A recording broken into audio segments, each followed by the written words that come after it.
Hello, welcome back to my channel. ಇವತ್ತಿನ ವಿಡಿಯೋದಲ್ಲಿ ನಾನು ಯೂಸ್ ಮಾಡ್ತಿರೋ ರೋಬೋಟಿಕ್ ವ್ಯಾಕ್ಯೂಮ್ ಕ್ಲೀನರ್ ಅನ್ನ ತೋರಿಸ್ತೀನಿ. ನಾನು ಇದನ್ನ 1 ಇಯರ್ ಇಂದ ಯೂಸ್ ಮಾಡ್ತಿದ್ದೀನಿ. ತುಂಬಾನೇ ಚೆನ್ನಾಗಿ ವರ್ಕ್ ಆಗುತ್ತೆ.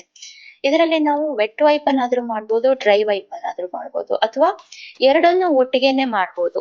ಅದು ಫ್ರಂಟ್ ಅಲ್ಲಿ ಡ್ರೈ ವೈಪ್ ಮಾಡ್ತಾ ಹೋಗುತ್ತೆ, ಫಸ್ಟ್ ಬ್ಯಾಕ್ ಸೈಡ್ ಇಂದ ವೆಟ್ ವೈಪ್ ಮಾಡ್ಕೊಂತ ಬರುತ್ತೆ. ನೀವು ಯಾವ್ದು ಬೇಕಿದ್ರೂ ಮಾಡ್ಬೋದು. ವೆಟ್ ವೈಪ್ ಮಾಡ್ತೀರಾ ಅಂದ್ರೆ ಅದಕ್ಕೆ ಸ್ವಲ್ಪ ನೀವು ನೀರನ್ನ ಹಾಕೋಬೇಕಾಗತ್ತೆ. ನೀರ್ ಹಾಕೋಕೆ ಒಂದ್ ಪ್ಲೇಸ್ ಕೊಟ್ಟಿರ್ತಾರೆ. ಆ ಬಾಕ್ಸ್ ಅಲ್ಲಿ ಎಷ್ಟು ಹಿಡಿಯುತ್ತೋ ಅಷ್ಟು ವಾಟರ್ ಅನ್ನ ನೀವು ಫಿಲ್ ಮಾಡ್ಕೊಬೇಕಾಗತ್ತೆ. ಆವಾಗ ಅದು ವೆಟ್ ವೈಪ್ ಅನ್ನು ಮಾಡ್ತಾ ಹೋಗುದು. ನಿಮ್ಗೆ ವೆಟ್ ವೈಪ್ ಬೇಡ ಅಂದ್ರೆ ನೀರ್ ಹಾಕದೇ ಇದ್ರೆ ಆಯ್ತು, ಓನ್ಲಿ ಡ್ರೈ ವೈಪ್ ಅನ್ನ ಮಾಡುತ್ತೆ. ಚೆನ್ನಾಗಿ ಧೂಳು ಕಸ ಏನಿದ್ರು ತಗೊಳ್ತೆ. ತುಂಬಾ ದೊಡ್ಡದು ಕಸಗಳಿದ್ರೆ ತಗೊಳಲ್ಲ. ಇನ್ನು ಬಾಕ್ಸ್ ಆ ತರ ಪೇಪರ್ ಪೀಸ್, ದೊಡ್ಡ ದೊಡ್ಡದು ಪೇಪರ್ ಪೀಸ್ ಗಳಿದೆ ಅಂದ್ರೆ ತಗೊಳಲ್ಲ. ಚಿಕ್ಕ ಚಿಕ್ಕ ಕಸಗಳು ಏನಿದೆಯೋ ಅದನ್ನೆಲ್ಲ ತಗೊಳುತ್ತೆ. ಈ ವ್ಯಾಕ್ಯೂಮ್ ಕ್ಲೀನರ್ ಟೈಪ್ ಎಷ್ಟು ಬಿಗ್ ಕಸ ಇದ್ರೂನು ಅದು ಸಕ್ ಮಾಡತ್ತೆ ಅಂತ ಹೇಳಕ್ ಆಗಲ್ಲ.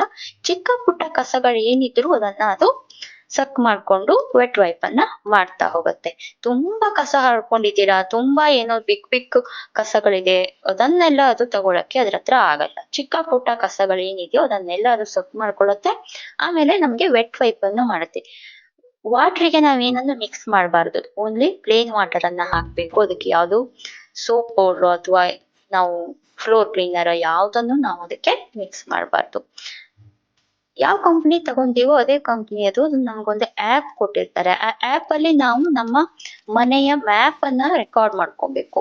ನಿಮ್ಗೆ ಯಾವ ರೂಮ್ ಬೇಕು, ಹಾಲ್ ಬೇಕು, ಎಷ್ಟು ಜಾಗ ನೀವು ಎವ್ರಿಡೇ ಅದ್ರ ಹತ್ರ ಕ್ಲೀನ್ ಮಾಡಿಸ್ಬೇಕು ಅಂತ ಮ್ಯಾಪ್ ಅನ್ನ ನೀವು ಕ್ರಿಯೇಟ್ ಮಾಡ್ಕೊಂಡ್ರೆ, ನೀವು ಯಾವ ತರ ಮ್ಯಾಪ್ ಅನ್ನ ಅದಕ್ಕೆ ಹಾಕಿ ಕೊಟ್ಟಿದ್ದೀರೋ ಅದು ಅಲ್ಲೆಲ್ಲ ಕ್ಲೀನ್ ಮಾಡುತ್ತೆ. ನೀವು ಯಾವ್ದಾದ್ರು ಪ್ಲೇಸ್ ಬೇಡ ಅಂತ ಇದ್ರೆ ಆ ಪ್ಲೇಸ್ ಅಲ್ಲಿ ಅದು ಮಾಡಲ್ಲ. ನೀವು ಮ್ಯಾಪ್ ಅಲ್ಲಿ ಅದನ್ನ ತೋರಿಸಿಲ್ಲ ಅಂದ್ರೆ ಅದು ಮಾಡಲ್ಲ.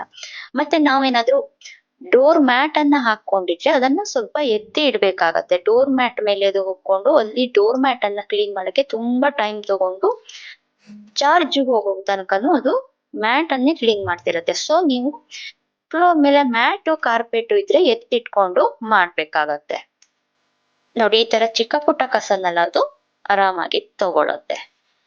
ಕ್ಲೀನ್ ಆಗಿ ಮಾಡ್ಕೊಂಡು ಹೋಯ್ತು. ನೋಡಿದ್ರ, ನೋಡಿ ಈ ತರ ಸಕ್ ಮಾಡ್ಕೊಂತು ಆರಾಮಾಗಿ. ನೀವು ಮ್ಯಾಪ್ ಯಾವ ತರ ಹಾಕಿರ್ತೀರೋ ಅದು ಅಲ್ಲೆಲ್ಲ ಕಾರ್ನರ್ ಅಲ್ಲಿ ಎಲ್ಲಾ ಕಡೆನೂ ಕ್ಲೀನ್ ಮಾಡ್ತಿರತ್ತೆ. ಎದುರುಗಡೆ ಏನಾದ್ರು ಬಿಗ್ ಚೇರ್ ಬಂತು ನೋಡಿ, ಇವಾಗ ಚೇರ್ ಬಂದ್ರೆ ಅದು ಅದಕ್ಕೆ ಸೆನ್ಸೇಷನ್ ಪವರ್ ಇರುತ್ತಲ್ಲ, ಅದು ವಾಪಸ್ ಬರುತ್ತೆ. ಅಂದ್ರೆ ಏನಾದ್ರು ಅದಕ್ಕೆ ಫ್ರಂಟ್ ಸೈಡ್ ಟಚ್ ಆದ್ರೆ ಸೆನ್ಸರ್ ಇರುತ್ತೆ, ಅದು ರಿಟರ್ನ್ ತಿರ್ಕೊಳ್ಳುತ್ತೆ. ಇವಾಗ ಮೇಲ್ಗಡೆ ಫ್ಲೋರ್ ಅಲ್ಲಿ ಹಾಕಿದೀರಾ, ಸ್ಟೇರ್ ಕೇಸ್ ಇದೆ, ಬಿದ್ದು ಬಿಡತ್ತೆ ಅಂತ ಭಯ ಇಲ್ಲ. ಅದು ಸ್ಟೇರ್ ಕೇಸ್ ಎಲ್ಲ ಇದ್ರೆ ಅದು ವಾಪಸ್ ಬರುತ್ತೆ. ಅದು ಸ್ಟೇರ್ ಕೇಸ್ಗೆಲ್ಲ ಹೋಗಲ್ಲ, ಸ್ಟೆಪ್ ಹತ್ರ ಎಲ್ಲ ಅದು ಹೋಗಲ್ಲ. ಸ್ಟೆಪ್ಪಿನ ಎಜ್ಜುವರೆಗೆ ಕ್ಲೀನ್ ಮಾಡುತ್ತೆ, ಆಮೇಲೆ ಅದು ರಿಟರ್ನ್ ಬಂದ್ಬಿಡುತ್ತೆ. ಆದ್ರೆ ಅದಕ್ಕೆ ಸೆನ್ಸರ್ ಇರೋದ್ರಿಂದ ಅಲ್ಲೆಲ್ಲ ಮೂವ್ ಆಗಲ್ಲ. ಮತ್ತೆ ನಾವು ಮ್ಯಾಪ್ ಅನ್ನ ಹಾಕಿರ್ತೀವಲ್ಲ, ಮ್ಯಾಪ್ ಅಲ್ಲಿ ನಾವು ಅಲ್ಲಿ ಅವಾಯ್ಡ್ ಮಾಡಿದ್ರೆ ಅದು ಎಲ್ಲೆಲ್ಲೂ ಹೋಗಲ್ಲ. ಆ ತರದ್ದೇನು ಭಯ ಇಲ್ಲ. ಬಟ್ ಏನಾದ್ರೂ ನೀವು ಕೆಳಗಡೆ ಬಿಗ್ ಬಿಗ್ ಥಿಂಗ್ಸ್ ಇದ್ರೆ ಅದನ್ನ ಎತ್ತಿಟ್ಕೊಬೇಕು. ಇಲ್ಲ ಅಂದ್ರೆ ಆ ಪ್ಲೇಸ್ ಅನ್ನ ಅದು ಕ್ಲೀನ್ ಮಾಡಲ್ಲ. ಅದ್ರ ಎದುರುಗಡೆ ಏನಿದೆಯೋ ಅದ್ರ ಅದು ವಾಪಸ್ ಬಂದ್ಬಿಡತ್ತೆ. ಆಕ್ಚುಲಿ ತುಂಬಾ ಚೆನ್ನಾಗಿ ಹೆಲ್ಪ್ ಆಗತ್ತೆ. ಏನೇ ಡಸ್ಟ್ ಇದ್ರೂನು ಅದನ್ನ ಅದು ಸಕ್ ಮಾಡ್ಕೊಂಡು ಕ್ಲೀನ್ ಆಗಿ ಫ್ಲೋರ್ ಅನ್ನ ಮೇಂಟೈನ್ ಮಾಡಕ್ಕೆ ಹೆಲ್ಪ್ ಮಾಡುತ್ತೆ. ನಾವು ಚಾರ್ಜ್ ಅನ್ನು ಮೊದ್ಲೇ ಮಾಡಿಟ್ಕೊಬೇಕಾಗತ್ತೆ. ಆಮೇಲೆ ನಾವು ಹಾಕ್ಬಿಟ್ಟು ನಾವು ಹೊರಗಡೆನೂ ಹೋಗ್ಬೋದು.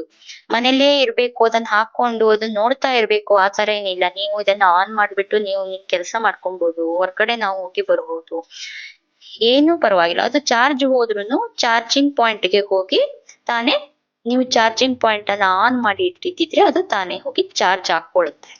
ಅದು ಚಾರ್ಜ್ ಹೋಯ್ತು ಅಂದ್ರೆ ಚಾರ್ಜಿಂಗ್ ಪ್ಲೇಸಿಗೆ ಹೋಗಿ ಕೂತ್ಕೊಂಡು ಚಾರ್ಜ್ ಮಾಡ್ಕೊಂಡು ಮತ್ತೆ ರಿಟರ್ನ್ ಚಾರ್ಜ್ ಆದ್ಮೇಲೆ ಮ್ಯಾಪ್ ಅಲ್ಲಿ ಏನ್ ಪೆಂಡಿಂಗ್ ಇದೆಯೋ ಆ ವರ್ಕ್ ಅನ್ನ ಕಂಪ್ಲೀಟ್ ಮಾಡತ್ತೆ ತಾನಾಗೆ ತಾನು ಬಂದು.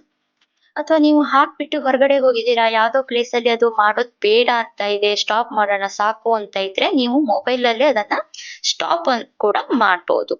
ಆಪ್ ಇರತ್ತಲ್ಲ, ಆಪ್ ಅಲ್ಲಿ ನೀವು ಸೆಟ್ಟಿಂಗ್ಸ್ ಹೋಗಿ ಅದನ್ನ ನೀವು ವರ್ಕ್ ಮಾಡ್ತಾ ಇರೋದನ್ನ ಸ್ಟಾಪ್ ಬಟನ್ ಕೊಟ್ಟಿರ್ತಾರೆ, ಅದಲ್ಲಿ ನೀವು ಸ್ಟಾಪ್ ಮಾಡಿದ್ರೆ ಸ್ಟಾಪ್ ಆಗತ್ತೆ. ನೋಡಿ, ಇಷ್ಟು ಕಸ ಕಲೆಕ್ಟ್ ಆಯ್ತು. ಇಷ್ಟು ಡಸ್ಟ್ ಮತ್ತೆ ಕಸಗಳೇನಿದೆಯೋ ಈ ತರ ಚಿಕ್ಕ ಪುಟ್ಟ ಕಸಗಳನ್ನೆಲ್ಲ ಅದು ಕಲೆಕ್ಟ್ ಮಾಡುತ್ತೆ. ಇಲ್ಲಿ ಸೈಡ್ಗೆ ವಾಟರ್ ಹಾಕಕ್ಕೆ ಪ್ಲೇಸ್ ಕೊಟ್ಟಿದ್ದಾರೆ. ನೀವು ವೆಟ್ ವೈಪ್ ಮಾಡ್ಕೊಂತೀರಾ ಅಂದ್ರೆ ಇಲ್ಲಿ ವಾಟರ್ ಅನ್ನ ಫಿಲ್ ಮಾಡ್ಕೊಬೇಕಾಗತ್ತೆ. ಮತ್ತೆ ಅಡಿಗಡೆ ಅದಕ್ಕೆ ವೈಪಿಂಗ್ ಕ್ಲಾತ್ ಕೊಟ್ಟಿರ್ತಾರೆ. ವೈಪಿಂಗ್ ಕ್ಲಾತ್ ಅನ್ನ ನೀವು ಗಲೀಜಾದ್ರೆ ಅದನ್ನ ಕ್ಲೀನ್ ಮಾಡಿ ಡ್ರೈ ಮಾಡಿ ಮತ್ತೆ ಹಾಕೊಬೇಕಾಗತ್ತೆ. ನೋಡಿ ಇಷ್ಟು ಕಸಗಳು ಬಂದಿದೆ, ಗಲೀಜಾಗಿದೆ. ಇದನ್ನ ನಾನಿನ್ನು ಕ್ಲೀನ್ ಮಾಡಿ ಡ್ರೈ ಮಾಡಿ ಮತ್ತೆ ಫಿಕ್ಸ್ ಮಾಡ್ಕೊಬೇಕು. ಈ ತರ ರಿಮೂವ್ ಮಾಡಿ ಮತ್ತೆ ಫಿಕ್ಸ್ ಮಾಡ್ಕೊಬಹುದು. ತುಂಬಾ ಚೆನ್ನಾಗಿ ಹೆಲ್ಪ್ ಆಗತ್ತೆ. ನಂಗಂತೂ ತುಂಬಾನೇ ಇಷ್ಟ ಆಯ್ತು. ನನ್ಗೆ ಇದರಿಂದ ಹೆಲ್ಪ್ ತುಂಬಾ ಆಗ್ತಿದೆ. ನೀವು ಯಾರೆಲ್ಲ ಯೂಸ್ ಮಾಡ್ತಿದ್ದೀರಾ, ಯಾವ ಬ್ರ್ಯಾಂಡ್ ಯೂಸ್ ಮಾಡ್ತಿದ್ದೀರಾ, comment please. Thank you for watching.